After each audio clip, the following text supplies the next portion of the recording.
as 12th physics. The chapter that we are studying here is current electricity. ये third chapter है हमारा physics syllabus का और 2 के करीब वीडियो मैंने आपको सेंड कर दिए हैं। इसके की पॉइंट्स जो आज की क्लास के रहने वाले हैं that are Ohm's law, cause of resistance in a conductor, resistivity, conductance, conductivity, इन सब के बीच में relation and non ohmic conductor. देखिए स्टूडेंट, इससे पहले जो हमने वीडियो किया था उसमें हमने ड्रिफ्ट वेलोसिटी और relation between current and drift velocity किया था, इलेक्ट्रॉन मोबिलिटी किया था, उन तीनों को एक दूसरे की फॉर्म में कैसे एक्सप्रेस कर सकते हैं ये सब कुछ हमने किया था। And I have told you earlier कि that is the very important part from exam point of view. वो आपके लिए बहुत ही इंपॉर्टेंट रहने वाला है, चाहे बेशक से न्यूमेरिकल क्वेश्चन आए या उनके एज प्रूफ आए। ठीक है, तो चलिए डिस्कस करते हैं ओम्स लॉ। सर ओम ने ही लॉ प्रोवाइड किया था, ओम्स लॉ। कंडीशन क्या रहेगी? अंडर सुटेबल कंडीशन आप कह सकते हैं कि 2 चीजें यहाँ पर आपने फिक्स रखनी है, that are temperature and pressure. This should be constant. Physical condition के अंदर ये चीजें आ जाती हैं, तो physical condition such as temperature and pressure should be constant. ऐसा करते हुए जैसे जैसे आपने पोटेंशियल की वैल्यू को चेंज किया तो it was observe that this was directly proportional to current. V is potential measured by voltmeter, I is current measured by ammeter। इस तरह से ये 2 इंस्ट्रूमेंट हमारे पास होते हैं। This is voltmeter and this is our ammeter, taking one terminal positive and other terminal negative। voltmeter measure करेगा potential difference को, voltage को, एमीटर मेजर करेगा करंट को। तो under suitable condition of physical condition यहाँ पे आप जिसको लेंगे that are temperature and pressure, तो ये जो चीज है this will be directly proportional to I। Experimentally observe लो है, on removing this constant of proportionality we get a constant R where R is Ohm's constant, जिसको आप क्या कहते हैं? रेजिस्टेंस। R को क्या कहा जाता है? रेजिस्टेंस। तो R will be equal to V upon I। ठीक है, यूनिट V की क्या रहेगी? वोल्ट या वोल्टेज, I की क्या रहेगी? Ampere. And unit of resistance is ohm. Sir Ohm ने अपने नाम पर इसको यूनिट दी है ohm. Symbol is this, so we can say 1 ohm is equal to 1 volt over 1 ampere. Clear? यहाँ से अगर 1 ओम का डेफिनेशन आपके पास आता है तो 1 ohm is the resistance in a circuit when there is a potential of 1 volt and current is flowing 1 ampere। तो ऐसा सर्किट जिसके अंदर से 1 एम्पियर का करंट फ्लो कर रहा है, जहां पे आपने पोटेंशियल 1 वोल्ट का प्रोवाइड किया है, वहां पे आपको रेजिस्टेंस कितना मिलने वाला है? 1 ओम मिलने वाला है। तो R equals to V upon I यहाँ पे आ गया। अब एक बात यहाँ पर आप ध्यान दीजिए, ये जो R है इन दोनों के रेशो के इक्वल है। मीन्स अगर आप V को बढ़ा रहे हैं तो R कम हो रहा है, वो सॉरी I भी बढ़ रहा है, और अगर V कम होगा तो I भी हमारा कम होगा। इस तरह से ये दोनों जो है एक दूसरे के डायरेक्टली प्रोपोर्शनल चल रहे हैं। तो ये जो R है this is not dependent on V on I। हम ये नहीं कह सकते कि R की वैल्यू टोटली V पे डिपेंड कर रही है या R की वैल्यू I के अकॉर्डिंग चेंज होने वाली है। R is just equal to V upon I। R की वैल्यू V और I पे डिपेंड ना करते हुए डिपेंड करती है कंडक्टर की लेंथ के ऊपर, कंडक्टर के एरिया ऑफ क्रॉस सेक्शन के ऊपर। और ये भी एक्सपेरिमेंटली ऑब्जर्व है कि सपोज कीजिए कि हमने एक कंडक्टर ले लिया, एक वायर ले लिया जिसकी लेंथ कितनी है? L। तो इट वाज ऑब्जर्व दैट जितना इसका लेंथ रहा उतना ही क्या रहा? रेजिस्टेंस। जितना जितना कंडक्टर की लेंथ बढ़ती जाएगी उसका रेजिस्टेंस उतना ही बढ़ता जाएगा। ठीक है, और अगर मैंने इस लेंथ को कम कर दिया, सपोज करेंगे कि इसको यहाँ से उठा के मैंने इधर रख दिया, मीन्स इसकी लेंथ इतनी हो गई। अगर लेंथ इतनी हो गई तो ये जो एरिया ऑफ क्रॉस सेक्शन है ये क्या हो गया? इंक्रीज हो गया। ठीक है, मैंने क्या किया? उस वायर को कंप्रेस कर दिया। कंप्रेस करने के कारण उसकी लेंथ डिक्रीज हो गई और एरिया ऑफ क्रॉस सेक्शन क्या हो गया? उसका इंक्रीज हो गया। तो इट वाज ऑब्जर्व कि ये जो R है that is inversely proportional to A। यहाँ से आप देख ही रहे हैं लेंथ के डायरेक्टली प्रोपोर्शनल था, लेंथ को रिड्यूस किया, एरिया के इनवर्सली प्रोपोर्शनल आया।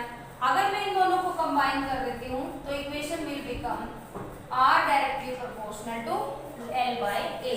So this is the equation for resistance of a conductor. Now student देखिए इसके अंदर से अगर आपको ये पूछा जाए, अगर इन दोनों के बीच में ग्राफ ड्रॉ करने की बात हो, V और I के बीच में, तो जब भी ऐसी फिजिकल क्वांटिटी है तो हमेशा उनके बीच में ग्राफ क्या रहेगा, स्ट्रेट लाइन, ठीक है। V is directly proportional to I है। If we draw a graph between voltage and current, then graph will remain a straight line. Unit आपको पता चल गई है, आप निकाल सकते हैं डायमेंशनल फॉर्मूला रेजिस्टेंस का, जो कि बहुत इंपॉर्टेंट है। Dimensional formula of resistance M1 L2, dimensional formula, इसको अपने माइंड में स्टोर कर लीजिए। M1 L2 T-3 and A-2, A is for ampere here। इस फॉर्मूला को यहाँ से डिराइव किया गया है।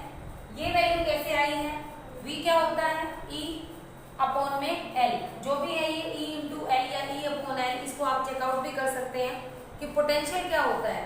अगर आपको किसी भी कंडक्टर का पोटेंशियल निकालना है तो उसके इलेक्ट्रिक फील्ड को उससे जिसका जो भी लेंथ दिया गया है, जो भी क्रॉस सेक्शन दिया गया है, उसे मल्टीप्लाई कर दीजिए, आपके पास पोटेंशियल आ जाएगा।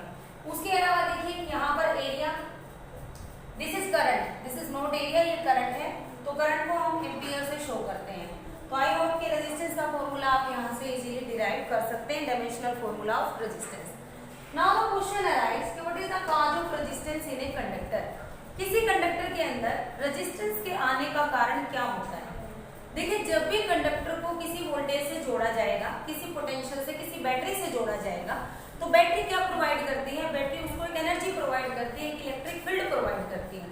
उस एनर्जी को इलेक्ट्रॉन्स कैप्चर कर लेंगे, कैप्चर करके वो हाई स्पीड से कोलाइड करेंगे, और अगर वो हाई स्पीड से कोलाइड करेंगे तो जो हम कहते हैं कि current is the continuous flow of charge in a particular direction, उसके ऊपर ब्रेक लग जाता है, यानी कि अब करंट एक कंटिन्यूअस डायरेक्शन में फ्लो नहीं हो पा रहा। अगर करंट एक कंटिन्यूअस डायरेक्शन में फ्लो नहीं हो पा रहा, means there is an obstacle in the path of the current, so this is the cause of resistance. इस वजह से जो ऑब्स्टेकल होती है उसी को हम क्या कहते हैं, कॉज कहते हैं, ठीक है। वही रेजिस्टेंस है, वही कारण है जो करंट को आगे नहीं चलने दे रहा। इमेजिन करके देख लीजिए, we are going on a straight road. एक तो हम स्ट्रेट रोड पे चल रहे हैं, इजीली चल रहे हैं, दूसरा हमें किसी भीड़ वाली जगह पे ले जाकर छोड़ दिया जाए, तो जो भीड़ वाली जगह होगी वहां पर जो हमारा कंटिन्यू फ्लो हो रहा था वो क्या होगा, ऑब्स्टेक्ट हो जाएगा, यानी कि उस भीड़ ने क्या कर दी, ऑब्स्टेकल क्रिएट कर दी, and that obstacle is known as resistance here. जो करंट को फ्लो होने से रोकेगा, दैट इज आवर रेजिस्टेंस। तो एक्सपेरिमेंटली जब आप लैब के अंदर इस अपना प्रैक्टिकल करेंगे, this is the very first practical of your 12th physics, कि ओम्स लॉ को आपने कैसे डिराइव करना है, तो वहां पर आप एक्सपेरिमेंटली इसको ऑब्जर्व करेंगे कि जैसे जैसे आप बी का वैल्यू चेंज करते जा रहे हैं, आई इज चेंजिंग कंटिन्यूअसली, लेकिन जो आर आता है वो हमेशा दोनों के लिए वैल्यू क्या रहेगी, फिक्स रहेगी। Now I am drawing a circuit diagram for measuring ohm law. Ohm's law को मेजर करने के लिए अगर आपसे सर्किट डायग्राम पूछा जाए तो how will you derive this. First of all this is our ammeter, battery, rheostat.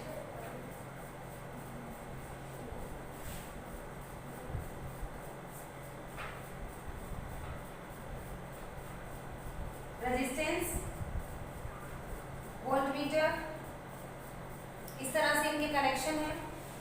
Now here is a की।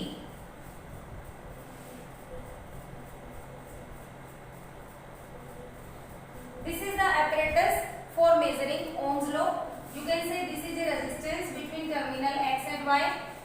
This is the voltmeter connected in parallel situation. voltmeter को सर्किट के अंदर पैरेलल में लगाना है, और ये जो एमीटर है ये हमेशा सीरीज में रहेगा। कैसे पता चला, ये पॉजिटिव टर्मिनल है बैटरी का और ये नेगेटिव है, पॉजिटिव को पॉजिटिव से कनेक्ट कर रखा है, means ammeter is connected in series.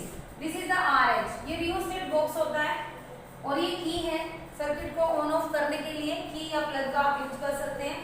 Rheostat box का क्या मतलब है कि आपने रियोस्टेट बॉक्स अगर नहीं देखा हो तो एक मतलब आयरन का स्टैंड टाइप होता है, उसके ऊपर एक ऐसी स्लाइडर होता है, उस स्लाइडर को आप आगे पीछे कर सकते हैं, मींस वेरिएबल रेजिस्टेंस आप कह सकते हैं, ठीक है।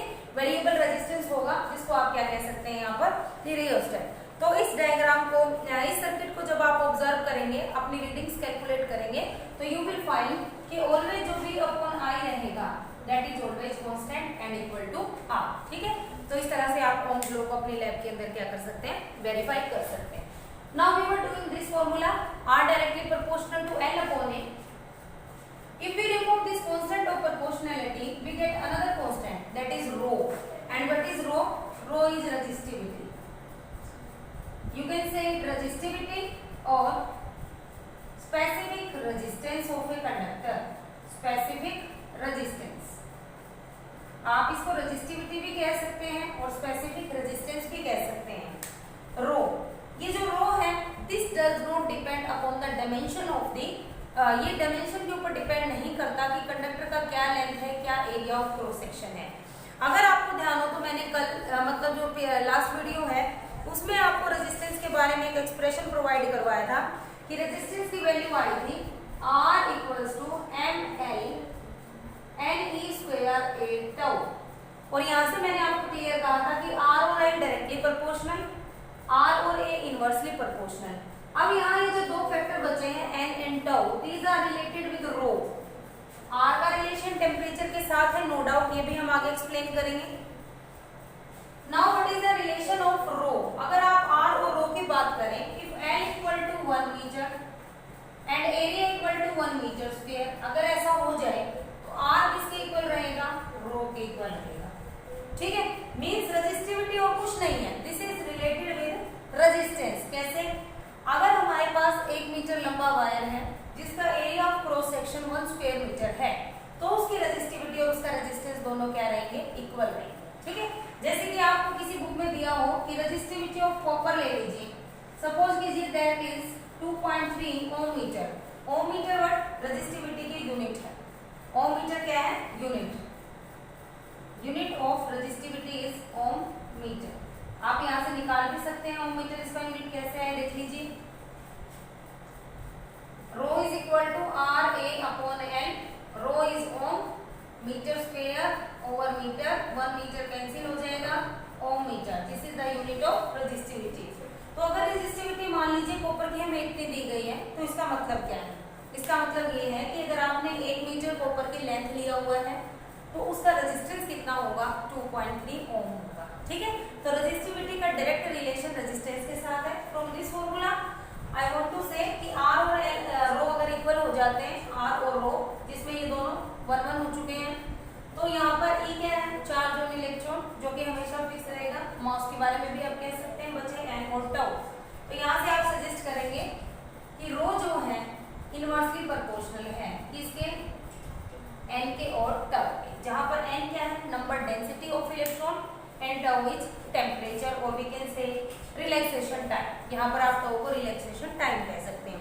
तो अगर आपसे पूछा जाए कि ये जो रो है ये डिपेंड किस पे करता है, it depends on the number density of electron and it is inversely proportional to relaxation time. तो ये दो बातें हैं। और दूसरा आप कह सकते हैं कि ये जो मतलब रेजिस्टिविटी है, अगर आप कॉपर का रेजिस्टेंस आपने मेजर कर लिया, आपको पता है कि रेजिस्टेंस लेंथ और एरिया ऑफ क्रॉस सेक्शन पर डिपेंड करता है। अगर हम उस कॉपर की वायर को हीट बाथ के अंदर डाल दें, अगर हीट बाथ के अंदर आपने उसको डाल दिया, मीन्स जहाँ पर हाई टेम्परेचर उसको फील होएगा हाई टेम्परेचर के अंदर, तो क्या होगा, उसके डायमेंशंस, उसकी कंस्ट्रक्शन चेंज हो जाएगी। सही है, तो उसको आप क्या कहेंगे कि उसका क्या चेंज हो गया, दैट इज रेजिस्टिविटी। ठीक है, तो वहां पर उसको रेजिस्टिविटी कहा जाएगा कि 1 मीटर के हिसाब से जो रेजिस्टेंस उसका आ रहा था दैट विल चेंज कंटिन्यूअसली, अगर आपने उसको अंडर फिजिकल कंडीशन सबमिट करा दिया है। मीन्स अगर फिजिकल कंडीशंस को आप कंटिन्यूअसली चेंज कर रहे हैं तो रेजिस्टिविटी वहां पर चेंज होगा। Now I am doing another expression for resistance, जो कि आपके न्यूमेरिकल क्वेश्चन के लिए सबसे ज्यादा इंपॉर्टेंट आपको कहा जाता है। अदरवाइज हम क्या करते हैं, न्यूमेरिकल क्वेश्चन में जरूर स्टूडेंट्स मिस्टेक करते हैं। जैसे कि हमने पढ़ा कि R is directly proportional to n, सही है, and R is inversely proportional to area of cross section, ये भी सही है। लेकिन what it actually mean, numerical question में आप कैसे फॉलो करेंगे, देखिए सपोज R1 रेजिस्टेंस है पहले वायर का, R2 रेजिस्टेंस है दूसरी वायर का। ठीक है, रेजिस्टिविटी तो चेंज नहीं होगी क्योंकि वो तो लेंथ और एरिया पे डिपेंड नहीं करती। हमने दोनों कंडीशंस के अंदर क्या किया है, फिजिकल कंडीशन को फिक्स रखा है। अगर ये वायर है L1 लेंथ लेंथ है, A1 area of cross section है, और ये वाला है जिसकी N2 लेंथ है, A2 area of cross section है। हमने स्ट्रेच करके या कंप्रेस करके इसकी कंस्ट्रक्शन को चेंज किया, लेकिन दोनों ही केस में वॉल्यूम रिमेन कांस्टेंट। क्यों? क्योंकि हमें पता है कि अगर आपने लेंथ को इंक्रीज किया है तो area of cross section decrease हो जाएगा, और अगर आपने लेंथ को डिक्रीज किया है तो area of cross section increase हो जाएगा, मींस वॉल्यूम फिक्स रहेगा। तो we can say volume will remain constant, मतलब L1A1 will be equal to L2A2, ये कह सकते हैं। यहां से इन दोनों का रेशियो ले लीजिए, this will be equal to A2/A1। अब यहां आ जाइए, dividing both of these equation, R1/R2 is equal to, rho cancel हो जाएगा, L1/A1 A2/L2। क्लियर?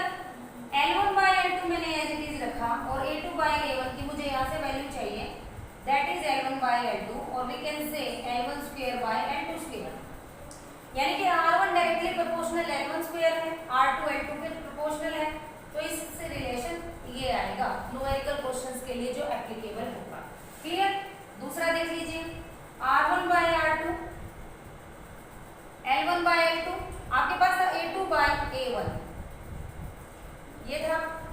अब मैंने L1/L2 की वैल्यू रखनी है यहाँ से, दैट इज A2/A1 अगेन, और we can say A2² R1 और A1 का रिलेशन चेक करिए, you will get R1 is inversely proportional to A1² and R2 is inversely proportional to A2²।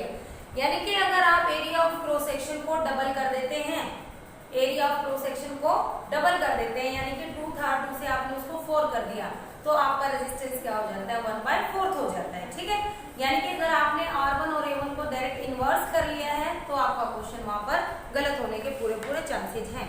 तो इस तरह से आपने ये फंडे हैं जो वहां पर यूज करने, कहा न्यूमेरिकल क्वेश्चंस के लिए। तो हम यहाँ तक आपको एक्सप्लेन कर चुके हैं। Now we will discuss about conductance. Conductance, conductivity, these are the other important terms. First we will discuss about conductance. Conductance का जो सिंबल है that is G, and G is what 1/R। Resistance का reciprocal conductance कहलाएगा। Resistance का मतलब रुकावट, conductance का मतलब जो करंट को फ्लो कराने में हेल्प करेगा। यूनिट क्या आएगी, आप कह सकते हैं पर ओम, ऐसे भी लिख सकते हैं, या आप इसको महो भी लिख सकते हैं, MHO। This is the conductance. Second is conductivity. Conductivity denoted by sigma. Reciprocal of resistivity means 1/ρ. Conductivity is what? Reciprocal of resistivity. Unit of resistivity is ohm meter, तो इसकी यूनिट क्या हो जाएगी, पर ओम पर metre. This will be the unit of conductivity. Conductivity को आप specific resistivity भी, कंडक्टिविटी को आप स्पेसिफिक कंडक्टेंस भी कह सकते हैं। स्पेसिफिक कंडक्टेंस, जैसे कि आपने रेजिस्टिविटी को स्पेसिफिक रेजिस्टेंस कहा था, उसी तरह से कंडक्टिविटी को स्पेसिफिक कंडक्टेंस भी कह सकते हैं। Now relation between J, sigma and E। अब हम ये रिलेशन करेंगे J, sigma and E। J क्या था, करंट डेंसिटी, सिग्मा क्या है, कंडक्टिविटी, E क्या है, electric field. We will do the relation between J, sigma and E. तो शुरू करते हैं relationship between current and drift velocity से। I is equal to NEAVD। ये रिलेशनशिप तो बिल्कुल अपने माइंड के अंदर स्टोर कर लीजिए। What is the value of VD? NEA EE/m into में tau, and the relation becomes NE²AE/m into में tau। ठीक है, ये रिलेशनशिप अपने पास बन जाती है। करंट डेंसिटी के पास पहुंचना है, I के नीचे A ले आइए, this will become NE²/m E₂, and what is I/A, that is J। Current density के पास हम पहुंच चुके हैं। अब अगर आपको ध्यान हो, ये जो रिलेशन है E को छोड़ के बाहर, NE²τ/m, E मैंने यहाँ रखा है, दिस इज व्हाट रेसिप्रोकल सकते हैं पिछले रिलेशन से। And what is this? This is sigma. तो J is equal to sigma E, another very important relation for your numerical questions. Now relation between resistivity and mobility.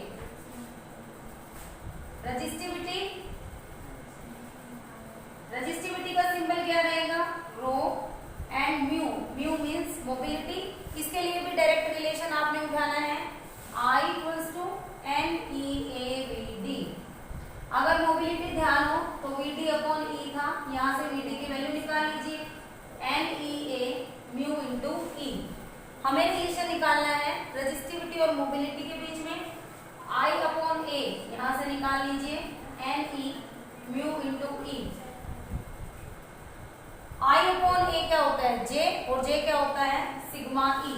I upon A को मैंने J लिखा, J को क्या लिख सकती हूँ मैं? सिग्मा इंटू E, जो हमने अभी भी निकाला, that is equal to this, E will cancel out, NE mu. Sigma का उल्टा क्या होता है? रजिस्टिविटी। तो ये बन जाएगा 1 अपॉन NE म्यू, और वी कैन से सिग्मा का उल्टा रजिस्टिविटी। तो रजिस्टिविटी की वैल्यू अगर आपने फाइंड आउट करनी है तो resistivity will be equal to 1 upon NE mu. तो रजिस्टिविटी और मोबिलिटी का रिलेशन है resistivity equal to 1 upon NE mu. Now the last topic, that is non ohmic conductor. वो कंडक्टर जो ओम्स लॉ को ओबे नहीं करेंगे, जिनके लिए ग्राफ कभी भी एक स्ट्रेट लाइन ना आके कर्व्ड लाइन रहेगा, that are known as non ohmic conductor. Graph किसी भी तरह से इसके लिए आ सकता है। तो वो कंडक्टर जो ओम्स लॉ को ओबे नहीं करेंगे, जिनका V और I डायरेक्टली प्रोपोर्शनल नहीं रहेगा, that are known as non ohmic conductor. तो ये थे आज के की पॉइंट्स। आई होप कि आपको समझ आएंगे। ओम्स लॉ, रेजिस्टेंस का कारण क्या है, resistivity, conductance, conductivity, relation between current density, conductivity and electric field, and in the last we have discussed about non-ohmic conductor। तो इनको प्रैक्टिस करते रहिए, साथ के साथ अपने नोट्स प्रिपेयर करते रहिए। मिलते हैं नेक्स्ट वीडियो में। Till then stay safe.